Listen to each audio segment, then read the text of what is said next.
What's up, everybody? Happy New Year. Happy new NASCAR season in 2024. I'm Alan Cavana, joined by Chris Wormy. Look, legalized sports gambling is growing across America. We want to do a little NASCAR betting 101. I've covered NASCAR, been around the sport for much of my life. You cover it in a different way. Yeah, I'm a professional sports bettor, and I mainly bet NASCAR. And by mainly, I mean only. So we're just going to go over the very simple steps in making your first bet. We've all seen the commercials, right? Most of the sports bets now will be mobile bets made on your phone. For our purposes, when we talk the odds today, we'll be pulling from DraftKings. DraftKings does have a relationship with NASCAR, so they'll have a lot of NASCAR content likely throughout the year. But then, Chris, you have to deposit money into the app, if you will. That can be intimidating for some people. Any advice?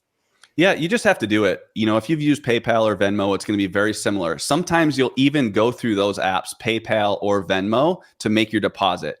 Most sites nowadays are also taking credit or debit cards. Your money is safe.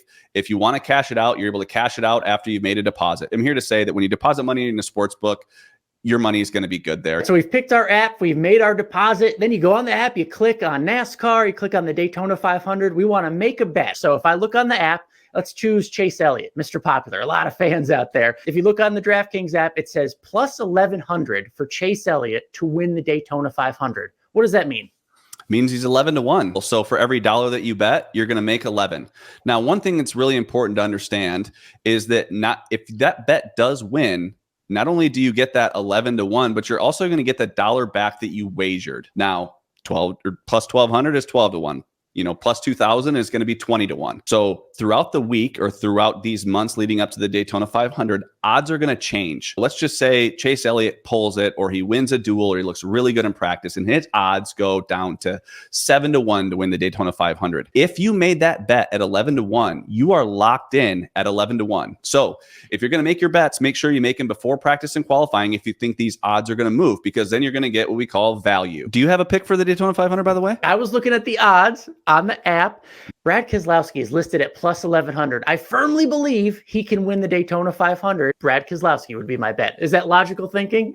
Yeah, absolutely. If you think a guy's going to win the race, that's a great reason to make a bet. When it comes to Daytona, we can take some flyers, some guys at higher odds. If you look at the last three winners, Austin Cindric, Ricky Stenhouse, Michael McDowell, all those guys went off at 25 or 30 to 1 before the race. I'm going to stick with a flyer, and with his new affiliation with RFK, I'm going to go with Justin Haley. I think that those Fords are going to be fast. He's going to have teammates. Both Chris Buescher and Brad Keselowski are super fast on these super speedway races, and I think that Justin Haley might find himself in the mix, and he's 55 to 1. That's going to be my value bet. I am not someone that likes to bet Daytona or Talladega or Atlanta, so this is not a bet that I'm actually making, but that's the one bet that's caught my eye. We'll see what happens. As an entertainment factor to enhance your Sunday viewing, it should be a lot of fun. Just be responsible and, of course, be safe. For Chris Wormy, I'm Alan Cavana. Stick with us.